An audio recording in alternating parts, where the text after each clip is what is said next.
Hello students, आज का हमारा टॉपिक है electric field at point on the equatorial line of an electric dipole.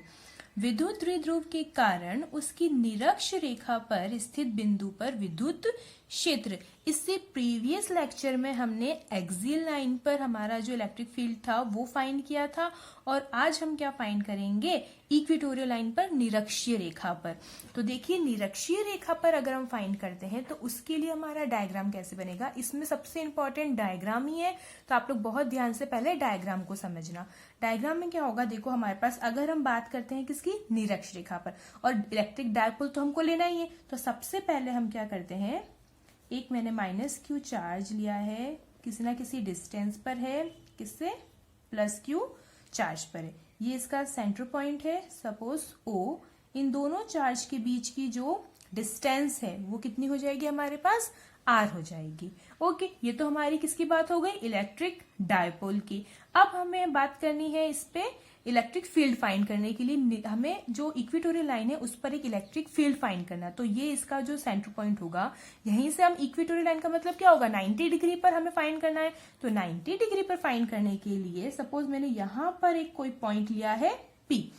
इस P पॉइंट पर मुझे इलेक्ट्रिक फील्ड, विद्युत क्षेत्र फाइंड करना है। उसके लिए क्या होगा, सबसे पहले तो हमने इसको सेंटर पॉइंट से मिला दिया, और इनके बीच की डिस्टेंस हमने कितनी दे दी है, सॉरी यहां पर हम डिस्टेंस दे देते हैं 2a। इलेक्ट्रिक डायपोल की हम लोग डिस्टेंस दे देते हैं 2a, ताकि हमें वापस से कोई कंफ्यूजन ना हो।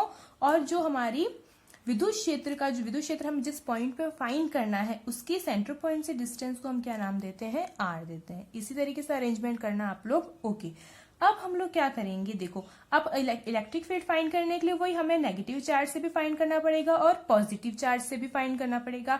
तो अगर मैं यहाँ पर पॉजिटिव चार्ज से फाइंड करती हूँ, तो पॉजिटिव चार्ज से अगर हम फाइंड करेंगे तो मुझे पता है यहाँ पर ये कुछ इस तरीके से जाएगा। अब क्या होगा, देखो हमको पता है कि यहाँ पर जो हमारा पॉइंट होता है, यहाँ पर कोई भी एक टेस्ट चार्ज होता है, और टेस्ट चार्ज हमारे पास हमेशा क्या होता है, पॉजिटिव होता है। तो पॉजिटिव के कारण ये क्या करेगा, इसको रिपेल करेगा, रिपेल करेगा ना इसी डायरेक्शन में। तो ये इसकी डायरेक्शन क्या हो जाएगी, E1। E1 डायरेक्शन किसकी हो गई है, +q चार्ज की हो गई है। यहाँ पर आप एक काम करो, इसको A पॉइंट नाम दे दो और इसको B पॉइंट नाम दे दो, मतलब कि B पॉइंट की डायरेक्शन क्या हो गई है हमारे पास में, E1 हो गई है। ओके, इसी तरीके से यहाँ पर जो हमारा नेगेटिव चार्ज है ये पॉजिटिव से क्या होगा, अट्रैक्ट होगा। तो अट्रैक्ट होने के कारण से यहाँ पर जो इसकी डायरेक्शन जाएगी वो इधर वाली साइड जाएगी, है ना, और इसको हम क्या नाम दे देंगे, E2 नाम दे देंगे। तो यहाँ पर जो डायरेक्शन होगी वो क्या हो जाएगी, PA।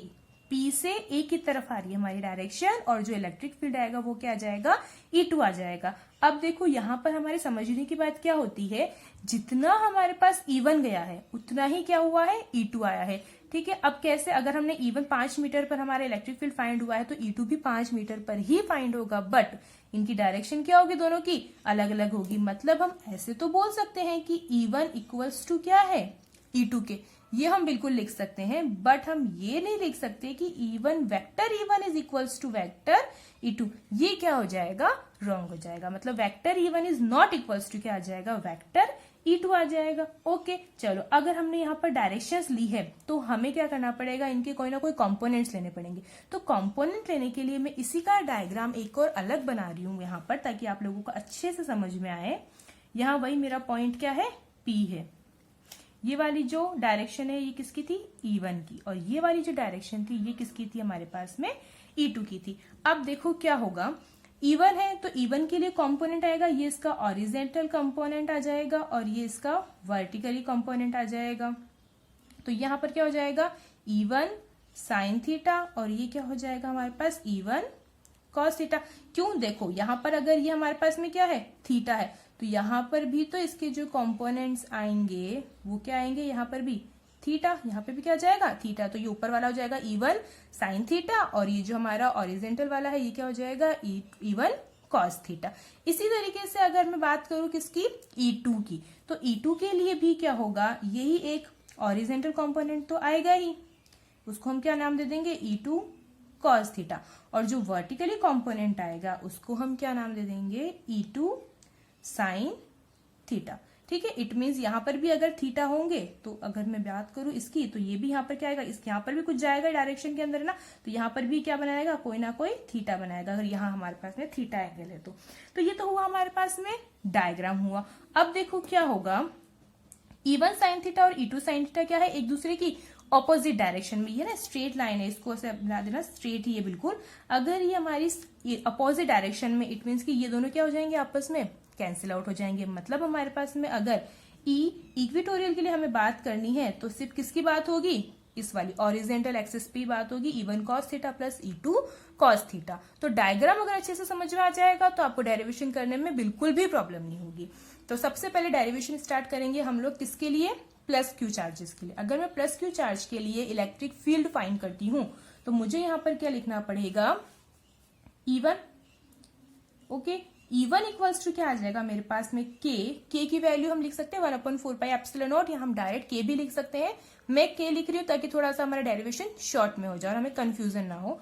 सो के क्यू अपॉन, अब देखो यहां हमारी बात हुई थी, ये तो हमारा जो पॉइंट था ये आर डिस्टेंस पे था। अच्छा, ये सेंटर पॉइंट पे ये ए डिस्टेंस हो गई और ये इधर भी ए डिस्टेंस हो गई। अब इनकी डिस्टेंस क्या होगी ये तो हमें पता ही नहीं है, तो अब क्या करेंगे हम, वैसे तो इनकी डिस्टेंस फाइंड कर सकते हैं पाइथागोरस से, बट वो हम लास्ट में एक बार कर देंगे। तो मैं अभी दोनों को क्या दे रही हूँ, एक्स, क्योंकि जो हमें पता है जो पीए होने वाला है वही पीबी भी होने वाला है, तो ये तो पता ही हमें, तो हमने इनको क्या नाम दे दिया, सिर्फ एक्स। तो यहां पर मैं क्या लिखूंगी, के Q upon X square. But यहां पर मैं क्या लिखूंगी, डायरेक्शन के लिए अलोंग, ये अलोंग किसकी जा रही है, बी टू पी जा रही है ना, बी से पी की तरफ, तो अलोंग बीपी। तो ये हमारा क्या बता रहा है, इसकी डायरेक्शन बता रहा है E1 की। ओके, अगर मैं E2 की बात करती हूं तो E2 मेरे पास में क्या आ जाएगा, सेम वो तो ये आ जाएगा के Q upon X square, but इसकी जो डायरेक्शन आ जाएगी वो क्या आ जाएगी, अलोंग। अभी क्या आ रहा है, P से E की तरफ आ रहा है, क्योंकि नेगेटिव चार्ज है ना यहाँ पे, तो ये पॉजिटिव नेगेटिव को क्या करेगा, अट्रैक्ट करेगा। तो यहाँ पर अलोंग डायरेक्शन क्या आ जाएगी, PA। इसमें सिर्फ डायरेक्शन इंपॉर्टेंट है, ये आपको समझ आ जानी चाहिए। ओके, ये हमारी बात हो गई, इसको इक्वेशन नंबर 1, इक्वेशन नंबर 2। अब हमने ऊपर ये तो पढ़ लिया था कि E1 E2 की क्या है, मैग्नीट्यूड में तो सेम है बट डायरेक्शन में क्या है, ऑपोजिट है। अगर मैग्नीट्यूड में सेम है तो क्या हम इसको ऐसे लिख सकते हैं, E1 magnitude equals to E2 का magnitude equals to, same value आ जाएगी K Q upon X square. ये आ जाएगी हमारे पास इक्वेशन नंबर 3। इक्वेशन नंबर 3 के बाद में आप लोग क्या कर सकते हो, देखो हमें E1 E2 की वैल्यू तो पता चल गई है, बट हमें E इक्वेटोरियल की वैल्यू फाइंड करनी है, निरक्षीय रेखा पर भी तो हमें फाइंड करना है। तो निरक्षीय रेखा में हमें पता है कि ये जो हमारी वर्टिकली कंपोनेंट्स था ये तो क्या हो गए थे, कैंसिल आउट हो गए थे। तो सिर्फ बचा क्या था हमारा, निरक्षीय रेखा के लिए E1 cos थीटा और E2 cos थीटा। तो यहाँ पर हमारे पास में E निरक्षीय रेखा पर क्या आ जाएगा, E1 cos theta plus E2 cos theta, E1 plus E2 cos theta. Okay, E1 और E2 की वैल्यू क्या है, सेम है, क्या है, K Q upon X square cos theta plus K Q upon X square cos theta. इसको सॉल्व करेंगे तो क्या आ जाएगा, 2KQ upon X square cos theta. ये हमारे पास आ गई है E निरक्षीय रेखा पर, मानिए हम बोल सकते हैं इक्वेटोरियल लाइन पर हमारी इसकी वैल्यू आ गई है।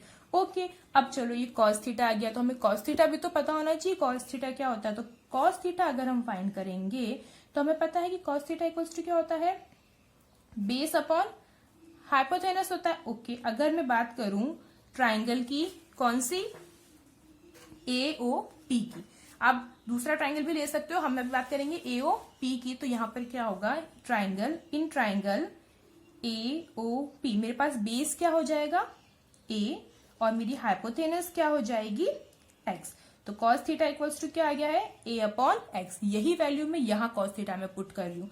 तो अब E इक्वेटोरियल क्या आ गया है हमारे पास में, 2KQ upon X square, cos theta की जगह आ जाएगा A अपॉन एक्स। आ रहा है समझ में। अब देखो मैंने ऐसा क्यों किया, तो आपको यहाँ पर इलेक्ट्रिक डायपोल का कहीं फॉर्मूला दिख रहा होगा। कैसे, अगर मैं इस K को पहले लिख लेती हूँ तो क्या बचता है, 2AQ, क्या बचेगा, 2AQ। और हमने कल भी पढ़ा था कि 2AQ जो है वो किसके इक्वल होता है, इलेक्ट्रिक डायपोल के, विद्युत द्विध्रुव के। तो यहां पर मैं क्या लिख सकती हूँ, वेक्टर P अपॉन यहाँ आ जाएगा एक्स क्यूब। तो ई इक्विलेटर इक्वल्स टू क्या आ गया है, के vector P upon x cube. अब चलो हम एक्स एक्स तो बात कर रहे थे, बट अब हम क्या फाइंड कर लेते हैं, इस एक्स की वैल्यू फाइंड करते हैं। तो एक्स की वैल्यू फाइंड करने के लिए हम वही हमारा पाइथागोरस मेथड अगर हम काम में लेते हैं तो देखिए हमें पता है एक्स स्क्वायर इक्वल्स टू क्या आ जाएगा, r square plus a square. Okay, अगर मैं यहां से स्क्वायर हटाती हूं तो r square plus a square पर क्या जाता है, अंडर रूट जाता है। और अंडर रूट के लिए मैं इसको r square plus a square को क्या ऐसे भी लिख सकती हूँ, पावर में हाफ लिख सकते हैं ना। अच्छा ठीक है, अब चलो मैंने ये तो बात कर ली, बट हमें फाइंड क्या करना है, एक्स क्यूब हमें फाइंड करना है। तो अब अगर मैं एक्स क्यूब का वैल्यू हमें फाइंड करनी है तो यहाँ पर भी क्या लगाती हूँ, एक्स पर क्यूब। तो यहाँ पे भी क्या लग जाएगा, r square plus a square की पावर जो है आपकी 1/2 जो है, ये पावर में क्या हो जाएगी 3/2, क्योंकि हमने दोनों का क्या करना है, क्यूब करना है, हमें वैल्यू एक्स क्यूब की फाइंड करनी थी। चलो ठीक है, तो ये एक्स क्यूब की क्या आ गई है, वैल्यू आ गई है। ये वाली वैल्यू जो है आपकी, ये किस में आपकी आ जाएगी, इस इक्वेशन के अंदर आ जाएगी, है ना, इसी इक्वेशन में आ जाएगी। तो अब आपकी ई इक्वेटोरियल की या ई निरक्षीय रेखा की जो वैल्यू है वो आप क्या लिख सकते हो, ई इक्वेटोरियल इक्वल्स टू, के की जगह मैं ये लिख देती हूँ 1/4πε0, पी की जगह तो वेक्टर पी ही आ जाएगा। अच्छा, और जो नीचे हमारा एक्स क्यूब था इसके लिए इसकी जगह आ जाएगा r square plus a square की पावर 3/2। पावर 3/2 कैसे आई, बस ये आपको समझ आना चाहिए अच्छे से। चलो ठीक है, अब हमारे पास क्या हो जाएगा, देखो हमने इससे प्रीवियस लेक्चर में जो एक्सियल लाइन पढ़ा था उसमें भी हमने क्या किया था, ए को क्या किया था, नेग्लिजिबल किया था। क्यों किया था, क्योंकि हमें पता है कि ए की जो वैल्यू होती है वो आर से क्या होती है, बहुत छोटी होती है। तो हम यहाँ क्या लेते हैं, R is very very greater than A. वही सेम प्रोसेस, तो यहां पर हम लोग क्या लिख सकते हैं, ए स्क्वायर कैन बी कंसिडर्ड क्या हो जाएगा, नेग्लिजिबल, किसके कंपेरिजन में, आर स्क्वायर के कंपैरिजन में। ओके, अच्छा ये अगर नेग्लिजिबल होता है तो हमारे पास में अब क्या बचता है, E equatorial equals to 1/4πε0 vector P upon, ये पूरा ही ए की पार्ट क्या हो जाएगी, 0 हो जाएगी। तो बचेगा क्या, आर स्क्वायर की पावर 3/2, आर स्क्वायर की पावर 3/2। ये कैसे सॉल्व होगा, देखो 1/4πε0 वेक्टर पी अपॉन स्क्वायर से स्क्वायर, ये वाली स्क्वायर से वाला 2 क्या हो जाएगा, कैंसिल हो जाएगा, बचेगा क्या, आर की पावर सिर्फ 3। तो अब हम इसको क्या लिख सकते हैं, देखो E equatorial equal to 1/4πε0 vector P, और ये जो आता है इसका, ये आता है इसका मैग्नीट्यूड फॉर्म। कौन सा आ जाता है, इसका मैग्नीट्यूड फॉर्म आ जाता है। हम इसको ऐसे भी लिख सकते हैं कि जो ई इक्विलेटर होता है ये प्रोपोर्शनल्स टू होता है किसके, 1/r³ के होता है। हमने एक्सियल में भी पढ़ा था कि ये एक्सियल भी क्या होता है, इनवर्सनली प्रोपोर्शनल्स टू होता है। बट अब अगर हमको बात करनी है जो हमारा अक्षीय रेखा और निरक्षीय रेखा में अंतर है, कि भाई दोनों में इलेक्ट्रिक फील्ड का अंतर क्या आया है, तो मैं एक बार वो भी बता देती हूँ। हमने जो ई एक्सियल के लिए फाइंड करी थी वो हमने फाइंड करी थी क्या, 2, अगर मैं के की फॉर्म में लिखूं तो 2k vector p upon r³, ये हमने फाइंड करी थी। वही के की वैल्यू 1/4πε0, या फिर हम आप इसको लिख ही दो, ई एक्सियल के लिए 1/4πε0 2p अपॉन r³, दोनों में से आप कोई भी रूप लिख सकते हो, ठीक है।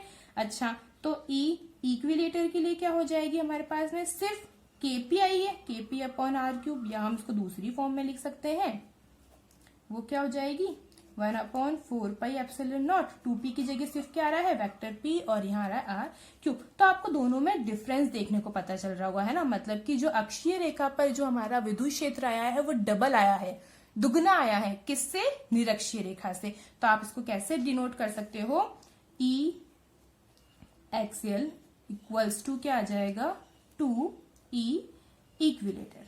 आप बोल सकते हो अक्षीय रेखा पर जो विद्युत क्षेत्र होता है वो दुगना होता है निरक्षीय रेखा पर विद्युत क्षेत्र के। आई होप आपको दोनों डेरिवेशन समझ में आ गए होंगे, अक्षीय रेखा का भी और निरक्षीय रेखा का भी। ये दोनों डेरिवेशन आपकी बुक के पीछे जो लॉन्ग क्वेश्चन है उसमें 3rd और 4th नंबर का क्वेश्चन है, तो इंपॉर्टेंट है, एग्जाम में एज इट इज पूछते भी है। तो आप लोग इसको अच्छे से करना, 3 बार करना, ताकि आप लोगों को बिल्कुल भी कंफ्यूजन ना हो और सारा कंफ्यूजन क्या हो, क्लियर हो जाए।